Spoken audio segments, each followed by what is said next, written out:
Þá erum við komið að þessum kafla þar sem að Egill fer að leita sér að konu og það er kannski nærtækast fyrir hann að fara og leita eftir Ásgerði, konu Þórodds bróður hans.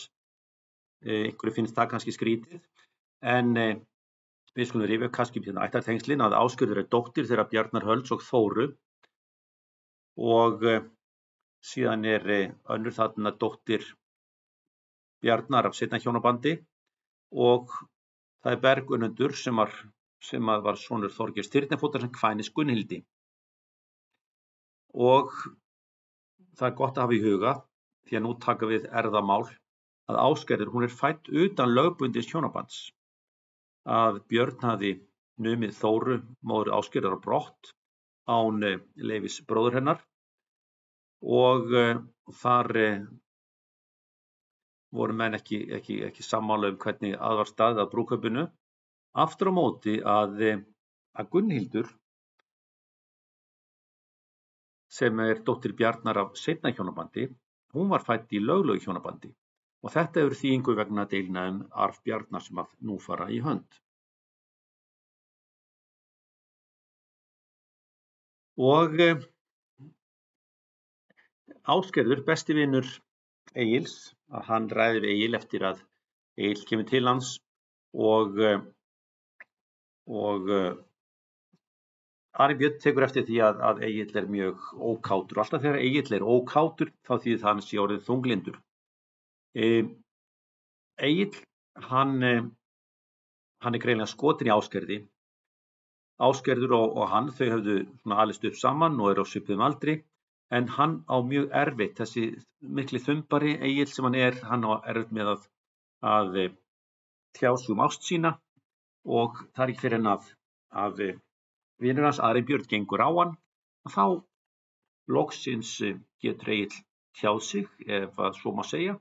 Hann segir hlutin ekki beint út, heldur að þá fer hann með svona ákveðna vísu eða ástarvísu þar sem hann tjáir ást sína á Ásgerði án þess að nefna hana á nafn. Og Ari Björn gengur mikið á hann og biður að láta sig vita hver þessi kona sé og þá fer hann með aðra vísu og í þessari vísu þá nefnir hann nafn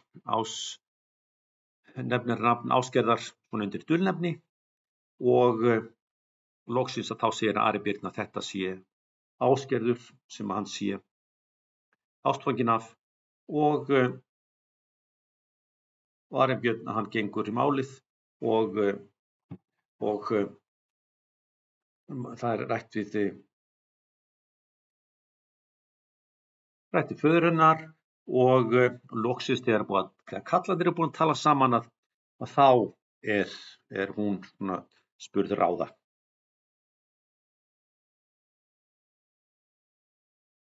Og Egill hann fer á fund Bjarnar og hefur bónorðið og hann, það er svolítið gott að þarna er tekið fram að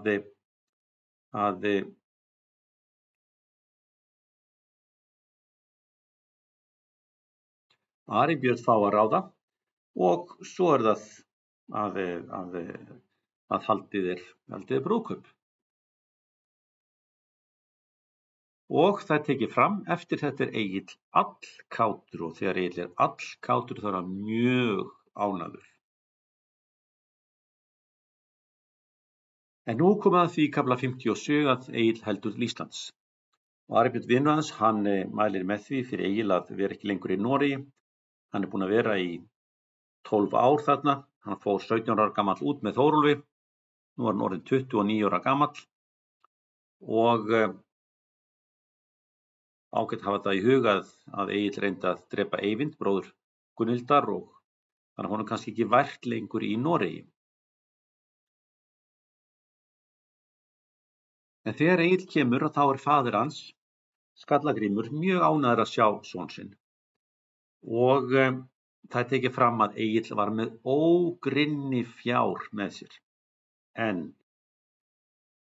Aðalsteinn konungur, hann hafði farið fram á það að Skallagrímur fengi hluta af þessu fé í sonarbætur fyrir Þórólf. En það kemur Egill er ekkert á þeim buxunum að fara að láta pabba sinn eða aðra menn fá féð eða deila með þeim fénu.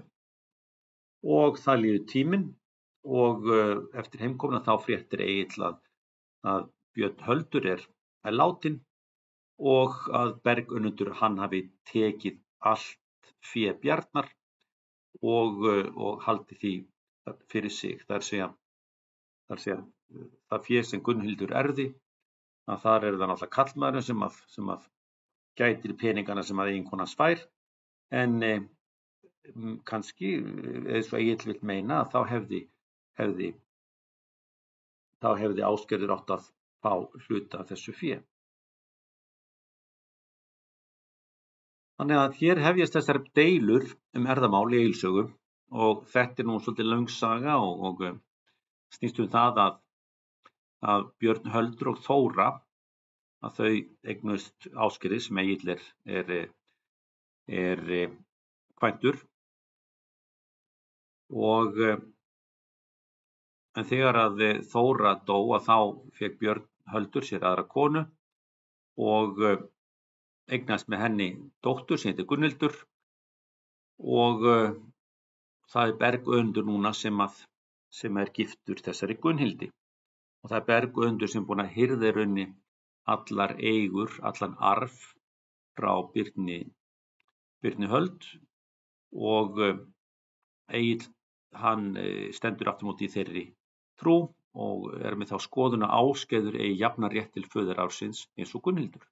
Og hann heldur af stað til Noregs til að reyna að ná arfinn tilbaka, reyna að fara réttar leiðir, gera það löglega, en vandinn er að þarna er Bergundur komin í mikil vinskap við Eirík konung og ekki síður Gunnhildu konu hans og Bergundur hann hafnar því algjörlega að Ásgerður eigi nokkurn rétt á arfinum.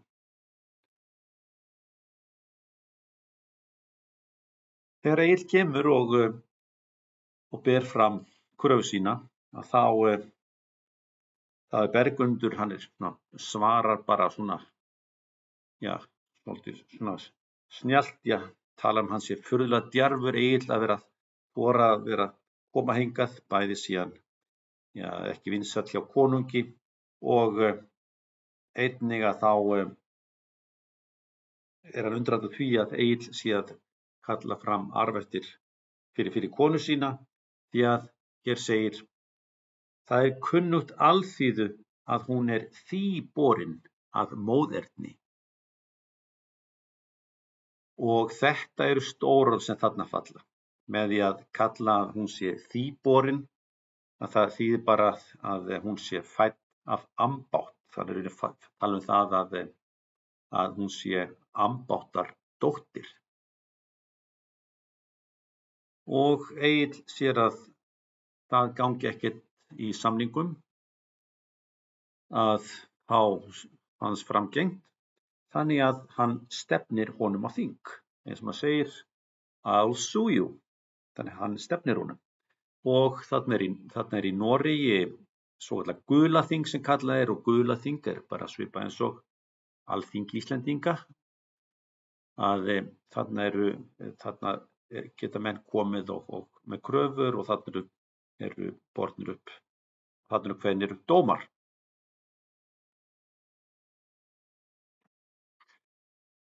Á Gulaþingi þá bendir Egill á að Ásgerður hafi ekki verið ambáttardóttir, hún sé rétt borin til arfs, en Bergundur hann sér aftur á móti að Ásgerður hún hafi verið getin, að hún hafi verið búin til í ólögmætu hjónabandi og að foreldrar hennar hafi verið útlagar Noregskonungs á þeim tíma þegar að Ásgerður fæddist, þannig að hún standi utan laga og réttar og við skulum athuga að það er margt til í þessum rökum sem að Bergundur heldur fram.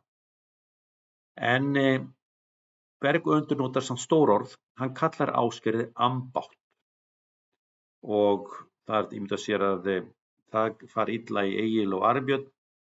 Arnbjörn varð reiður mjög, segir hér, þegar Þóra föðursystir hans var kölluð ambátt og sömuleiðis þá er náttúrulega Egill ekki ánægður með það að kona hans sé kölluð ambátt, því ambátt þýðir bara þræll. Og Ari Björn, hann heldur fram, sækir þetta mál fast, segir að það hefur verið gerð sátt, Björn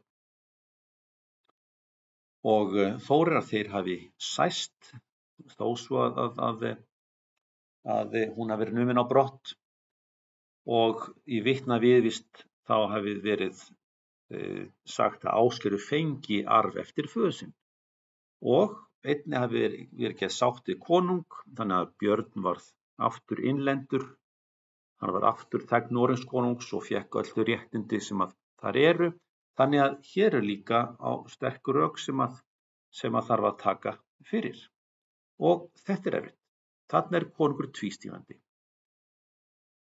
Hvernig á að dæma í þessu máli? En þarna kemur Gunnhildur drottning til skjalanna, og hún ekki öll það sem hún séð, og það ljóst hvern hún styður. Gunnhildur drottning, hún ekki hress með þetta. Hvað hann sem ekki veifilskata maður sinn, og segir við hann: já, það undarlegt konungur að þú lætur Egill þennan mikla vefjöll mál fyrir þér.